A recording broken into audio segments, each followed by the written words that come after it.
Hi, this is Tina Sabatello showing you how to make your presentations interactive with Pear Deck, which is an add-on for Google Slides. To download this presentation for future reference, you can access the shortened bit.ly code. Also, once you download the presentation, if you have teacher friends or you need the free premium during COVID-19, please click on the link on the downloaded application. So what is Pear Deck? It makes your presentations interactive. So you can either use it when you're with your kids or when you're not with your kids, as in the case of e-learning. You can place the presentation in a student-paced mode. There are multiple different types of slide types, especially in the premium account, some of which include multiple choice, text, drawing, drag a dot, and more. Also, Pear Deck has templates available in case you don't want to make them from scratch. You can also intersperse non-interactive Google Slides in between your interactive Pear Deck slides. You can also see all your students' responses and publish student takeaways for students to view. If you are presenting this with your students and you show student responses on your screen, all the responses are anonymous, so nobody knows who answered what. When you download this presentation, you can also view this video, which is a short introduction to Pear Deck. These are just some slides I inserted when I do this training online. What is your experience with Pear Deck? So I know how to gauge my presentation. And this is a multiple choice question that you're going to learn how to insert. Also, another multiple choice question when I'm doing conferences and workshops, I ask my participants, what do they teach or what is their role?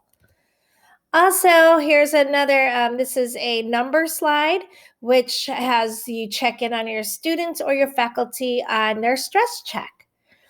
And then there's a text response slide. If you're doing social emotional circles, or you just want to know what are your students doing for fun or to pass the time during shelter in place. Math and science lovers unite. There's a draw slide where students can draw the answer, which is the results of what a graph looks like for y equals x plus 2. So how do we get all this goodness? First of all, if you're new to Pear Deck, you're going to open add-ons in a new Google slide. So you would open a Google slide and go to add-ons in the Google slide menu and then get add-ons. And you would search for Pear Deck. Once Pear Deck is already installed, you can open add-ons again and select your Pear Deck add-on and open Pear Deck. So the directions down here are just for my online presentations. You can ignore the open this presentation section down on the slide. So here's just an overview of the Pear Deck menu once you open the Pear Deck add-on. The green button is Present Lesson. Please remember to use this and not the Present in your Google Slides. Presenting in Google Slides will not give you the interactivity that presenting with Pear Deck does.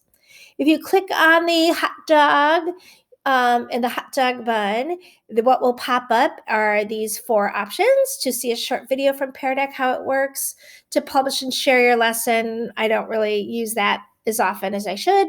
And on default, student logins are required. Later, you'll find out under review sessions is where you find all your Pear Deck stuff that you created. Next, an important thing is the template library. So when you click on the arrow on the bookcase, it will open some templates like lesson builders for beginning, during, and at the end of a lesson. Some great options are also under subject areas, so you can search through there if there's something you want to use.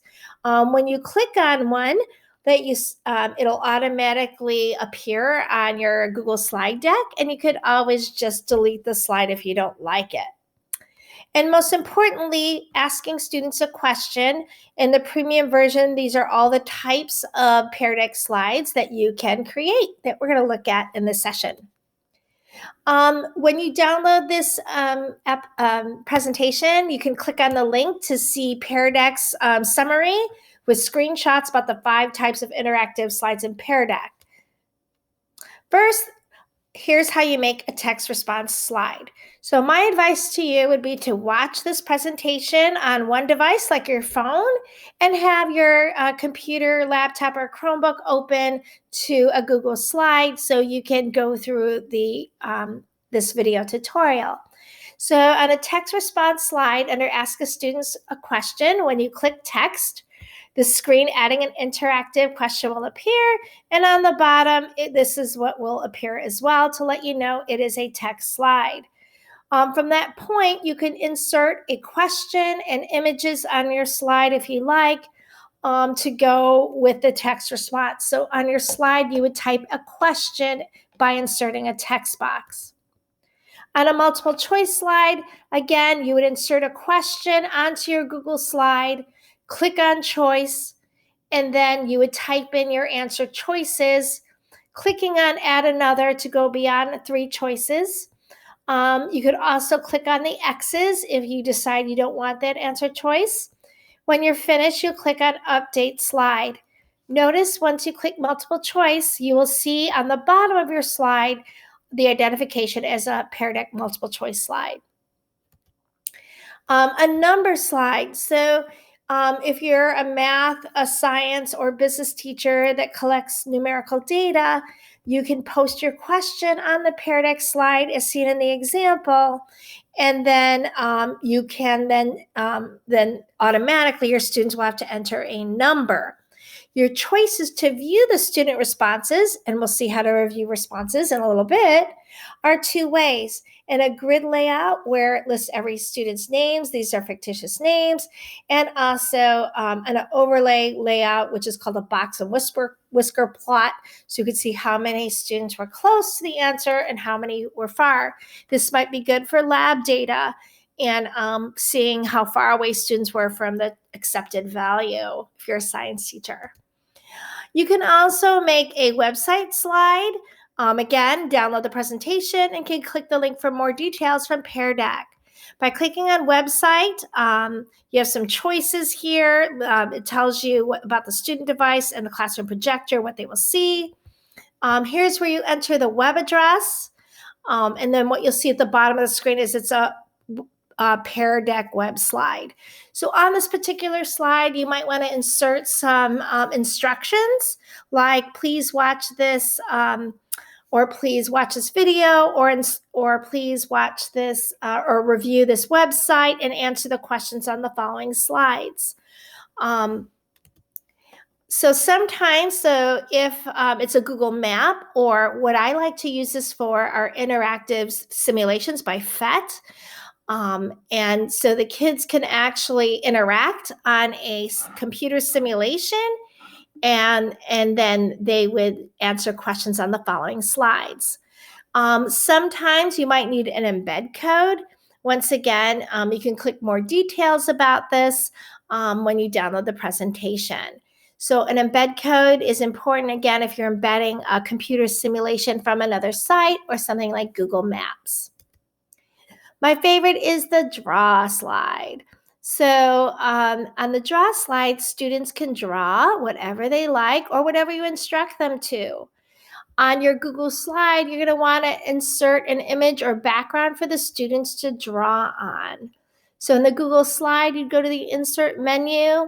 You can select the image to upload from the computer, search the web, your drive, your photos, and so on. Or you can use the Explore tool in the bottom right to explore Google, which will open up on your right sidebar, and it'll open up to the web, but you can click on images to search for images if you don't have one. The advantage of using the Explore tool is if you find an image in the Explore tool, you can drag it from the sidebar right to your Google slide. It's Google magic. So again, you're going to want to insert an image or a background, which could be a graph for students to graph data, or you can ask them to draw their favorite fruit to practice the drawing tools. It's always good to practice the tools before you go live with a Pear Deck with the students. Here's an example of a math problem where students are asked to graph a line, and then students can draw on there. There's also a draggable slide. When you click on draggable, you'll get the options for the type of shape you want them to drag. And then you can change the size of the dot they're dragging. Again, you want to insert an image or background to draw on. And so where I find this very helpful is, for example, when I'm conducting workshops or conferences that are international, I'll put a map of the world and ask them to drag a dot to where they're from. I do this for national conferences as well. You might, for drag a dot, it would be useful for labeling parts. If you ask a question like for anatomy, where is your femur? Or if you're an auto, you could say, where is the axle or some other part of the car? And you could see where students are at in terms of identifying parts or where they live. My favorite is in the sidebar menu in Google Slides to use Control D to duplicate slides. Therefore, if I make a multiple choice slide, I don't have to keep using the Pear Deck add-on to add another multiple choice slide. I can just hit Control D and change the slide prompt as well as the answer choices in the Pear Deck. I do have to click the Pear Deck add-on to change the answer choices, but I just find it really quick sometimes to duplicate my slides. So now for the Pear Deck fun. When you're finished with your Pear Deck, you go to Present Lesson, and the screen to the right here with MNMNR will appear. You instruct your students to type in the address, joinpd.com, type in the code, and it says waiting for students. What you can then do as an instructor is invite the class through Google Classroom if that link appears for you. If it doesn't, you can give students a link and go ahead and attach that to Google Classroom. Open on Teacher Dashboard would be if you're on another device and you want to see the student responses, maybe on your cell phone or a tablet. Okay, my advice would be when you're practicing this, you could present your Pear Deck and join in using your cell phone and your personal Gmail address. My favorite part, especially during times of e-learning or remote learning, is to put Pear Deck in student-paced mode. This means you can open the Pear Deck for several days and students can answer when they get to the Pear Deck. You would put a deadline date in your Google Classroom post per se, letting them know you're going to close the Pear Deck for review. So how do you put this Pear Deck in a student pace? You would click the X at the top of the present screen.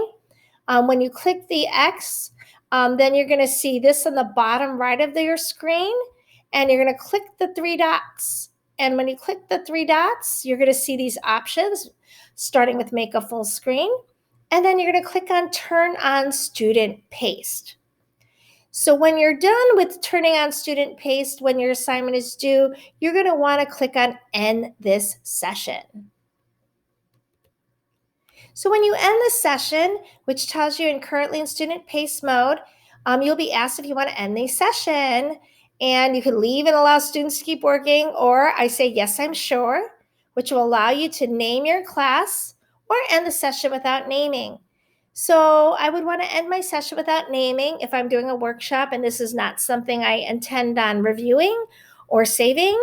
But I definitely want to name it like period 2, chemistry 102, so I can find my student data and do more work with that at a later time.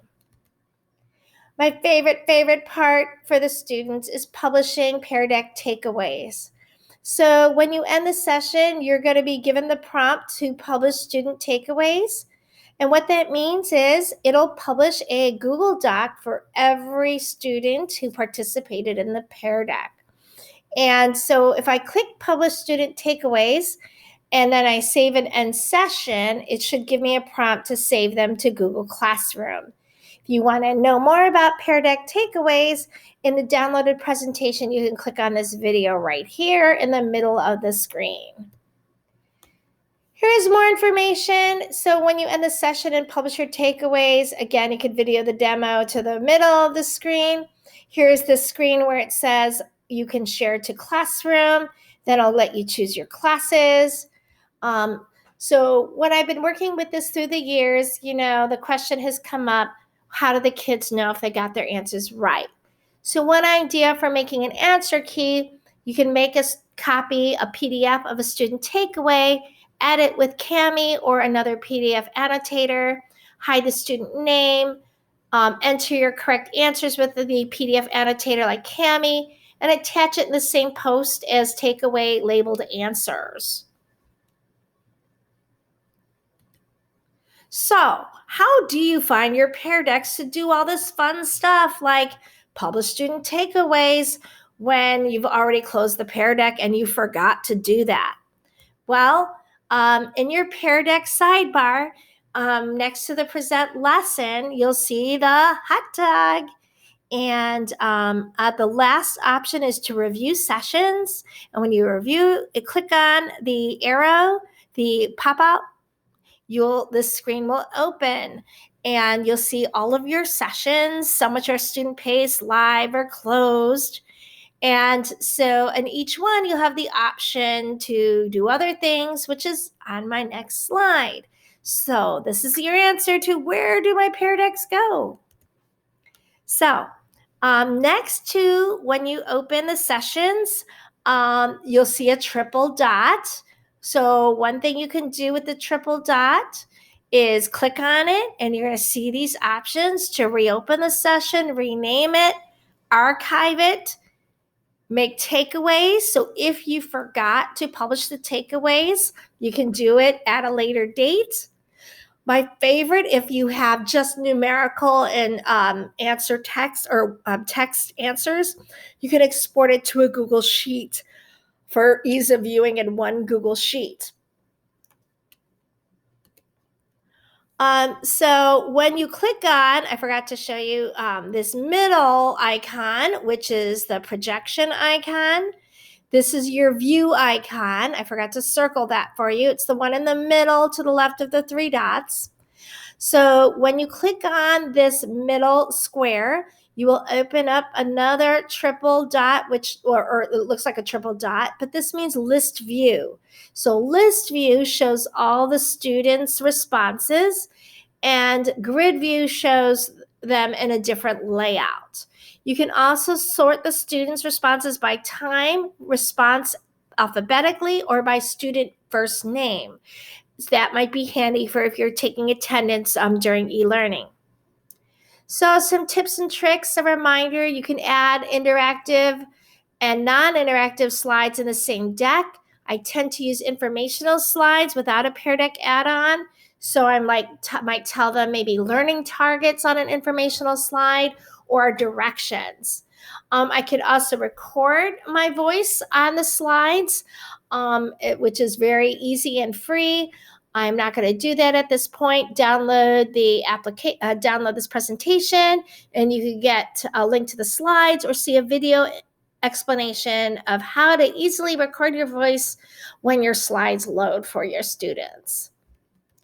If you're inserting videos or GIFs to your Pear Deck, in order for them to play in normal speed and not be choppy, click on the link in the downloaded presentation.